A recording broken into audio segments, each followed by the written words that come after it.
Hello friends, आज हम NCERT class 10th Hindi में हिंदी के संस्कृत खंड में अन्योक्ति विलासा के श्लोकों का हिंदी अनुवाद पढ़ेंगे। पहला श्लोक है, नितराम नीचो अस्मित त्वम खेदम कूप कदापि मां कथा। नितराम नीचो अस्मि, मैं बहुत ही नीचा हूँ। मैं बहुत ही मैं बहुत ही नीचा हूँ। मैं बहुत ही गहरा हूँ। त्वम खेदम कूप, हे कुएं, तुम इस बात को बिल्कुल भी न सोचो कि मैं बहुत ही नीचा हूँ। कदापि माँ कृथा, तुम इस बात को लेकर जरा सा भी दुख न करो। क्यों? अत्यंत सरस हृदयो, क्योंकि तुम अत्यंत सीधे या सरल हृदय वाले हो। क्योंकि तुम अत्यंत सीधे या सरल हृदय वाले हो। और परेशान गुण ग्रहितास, और दूसरों के गुण रूपी रस्सी को ग्रहण करने वाले हो। हे कुएं, तुम बहुत ही नीचे या गहरे हो। इस बात को लेकर जरा सा भी दुख या खेद न करो।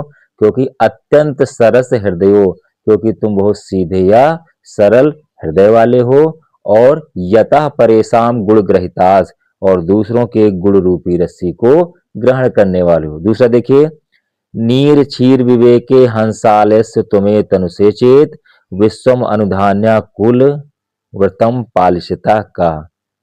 नीर क्षीर विवेके हंसालयस्य तुम्हें तनुषे चेत। हे हंस, यदि तुम्हें दूध और पानी को अलग करने में आलस्य दिखाओगे।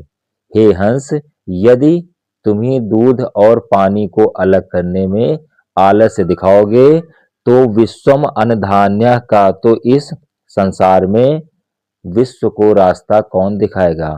और कुल व्रतम पालिशता का, और संसार में कुल व्रत का पालन कौन करेगा। अर्थात हे हंस, यदि तुम्हें अपनी बुद्धि या विवेक का प्रयोग नहीं करोगे, अर्थात दूध अलग और पानी अलग, तो संसार को ऐसा कौन है जो रास्ता दिखाएगा और कुल व्रत का पालन करेगा। हे हंस, नीर क्षीर विवेके, हे हंस, यदि तुम्ही दूध और पानी को अलग करने में आलस्य दिखाओगे, तो फिर संसार को रास्ता कौन दिखाएगा और संसार में कुल व्रत का पालन कौन करेगा। अगला देखिए, कोकिल यापय देवसान तावद विरसान करील विटपेश, यावत दिमाला को वपिरशाला सम्मुलसित। कोकिल, हे कोयल, या यावत दिवसान तावद विरसान करील विटपेश, तुम अपने बेकार या शुष्क दिनों को किसी करील के पेड़ पर बैठकर बिता लो या काट लो। हे कोयल, तुम अपने बेकार या शुष्क दिनों को किसी करील के पेड़ पर बैठकर बिता लो या काट लो। कब तक?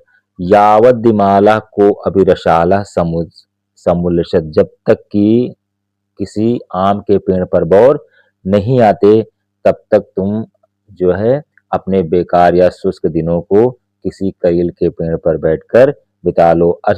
अर्थात इसका दूसरा अर्थ ये हुआ कि इसमें मनुष्यों के लिए सीख है कि जब तक आपके अच्छे दिन नहीं आते, तब तक किसी न किसी भांति आप अपने बेकार या शुष्क दिनों को धीरे से व्यतीत कर लें। किसकी भांति? कोयल की भांति। कोकिल यापय दिवसान तावद विरसान करील विटपेश, हे कोयल, तुम अपने बेकार या शुष्क दिनों को किसी करील के पेड़ पर बैठकर बिता लो। कब तक? जब तक कि जो है किसी आम के पेड़ पर बौर नहीं आते और आम लहराने नहीं लगते, तब तुम अपने अच्छे दिनों को वहां से शुरू कर लेना। तब तक तुम अपने बेकार दिनों को किसी करील के पेड़ पर बैठकर बिता लो। अगला देखिए, रे रे चातक सावधान मनसा में क्षणम श्रुताम, अम्भोदा बहवो ही संति गगने सर्वे अपि नैततादसात्, केचिन वश्वा वसुधाम गर्जन्त केचित वृथा। रे रे चातक, हे चातक मित्र, सावधान मन से क्षण भर के लिए मेरी बात को सुनो। हे चातक मित्र, सावधान मन से क्षण भर के लिए मेरी बात को सुनो। क्या सुनो? अम्भोदा बहवो ही संति, आकाश में बहुत सारे बादल होते हैं। गगने सर्वे अपि नैतता दशा, लेकिन वे सभी उदार नहीं होते। केचित वष्टवा वसुधाम गर्जन्ति केचित, कुछ जो है पृथ्वी को गीली करते हैं और कुछ मात्र गरज कर चले जाते हैं। ययम पश्यसि, उन सबको देखकर पुरतो ही माहि पुरतो माँ ब्रूहि दीनवचन, उनके सामने दीन वचनों को न कहो, अर्थात उनके आगे हाथ न फैलाओ। कहने का तात्पर्य ये है कि संसार में हर व्यक्ति के सामने हमें याचना नहीं करनी चाहिए, क्योंकि संसार में हर व्यक्ति दानी नहीं होता जो हमें कुछ न कुछ दे दे। कैसे? बिल्कुल, कवि कहता है कि हे रे रे चातक, हे चातक, सावधान मन से क्षण भर के लिए मेरी बात को सुनो। आकाश में बहुत सारे बादल होते हैं, सर्वे अपि नैतता दशा, लेकिन वे सभी उदार नहीं होते। केचिद वष्टवा आर्दयन्ति वसुधाम गर्जन्ति केचिद, कुछ जो है पृथ्वी को गीली कर देते हैं और कुछ मात्र गरज कर चले जाते हैं। ययम पश्यसि, उन सबको देखकर, पुरतो माहि ब्रूहि दीनम वचम, उन उन सबके सामने दीन वचनों को न कहो या उनके आगे हाथ न फैलाओ, क्योंकि हर व्यक्ति के सामने याचना नहीं करनी चाहिए और ना ही हर व्यक्ति दानी होता है जो हमें कुछ दे दे। अगला देखिए, नवय नवय ताड़नाथ तापनाथ बहिर्मध्य नवय विक्रमात् क्लिस्मो मानो। इसमें सोना अपने मन की बात कहता है। क्या कहता है? नवय ताड़नाथ, मुझे पीटने से कोई दुख नहीं होता, मुझे पीटने से कोई दुख नहीं होता। तापनाद बहिर्मध्य, और मुझे आग के बीच तपाया जाता है, मुझे उससे भी कोई दुख नहीं होता। नवतारनाद, लोग जो है मुझको पीटते हैं तो मुझे कोई दुख नहीं होता। तापनाद बहिर्मध्य, मुझे आग के बीच तपाया जाता है, फिर भी मुझे कोई दुख नहीं होता। नवय विक्रयात, लोग मुझे बेच देते हैं। क्लिस्मो मानुआस, मुझे इन सब बातों से कोई दुख नहीं होता। तो सुवर्णस्य में मुख्य दुखम तेकम, मुझ सोने को तो मात्र दुख एक बात का है। सुवर्णस्य में मुख्य दुखम तदेकम, मुझ सोने को तो मात्र एक बात का दुख है। क्या? ये तो माम जना गुंजिया तुलन, कि मुझे लोग रत्ती या गुंगची के बराबर रखकर तौलते हैं।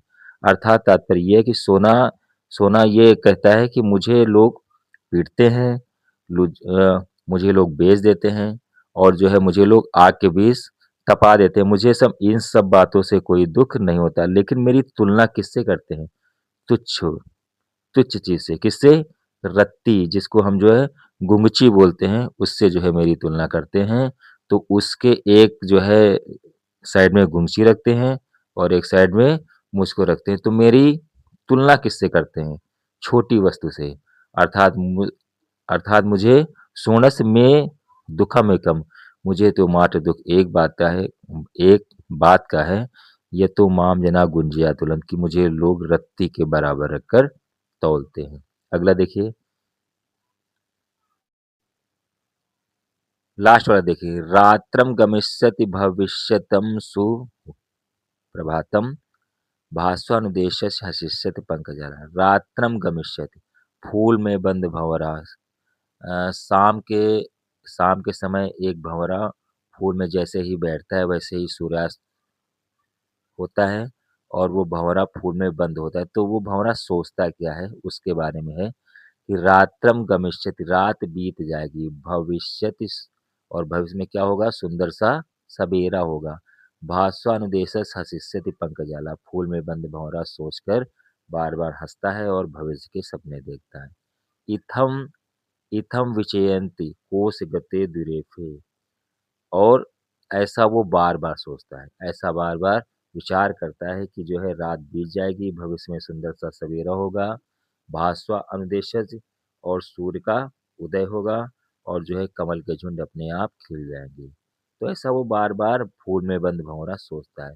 लेकिन हंत हंत, लेकिन बड़े ही दुःख की बात है, बड़े ही दुःख की बात है कि नलिनीम गज उज्जहारा, हाथी ने उस कमलिनी को उखाड़ कर फेंक दिया। कहने का तात्पर्य है कि हम जो कुछ भी सोचते हैं, कुछ भी हमारे हाथ में नहीं होता है, ईश्वर की इच्छा से सब कुछ होता है। कैसे? उस भंवरे की भांति जो फूल में बंद है और जो है सोच रहा है कि जैसे ही रात बीत जाएगी, भविष्य में सुंदर सा सवेरा होगा और सूर्य का उदय होगा और ये कमल के झुंड अपने आप खिल जाएँगे। लेकिन एक एक जो है हाथी आता है और उस कमलनी को उखाड़ कर फेंक देता है। अर्थात भँवरा जो है फूल में ही बंद रह गया। हमारे और आपके हाथ में कुछ भी नहीं होता है, ईश्वर के द्वारा सब कुछ नियत होता है, फिक्स होता है।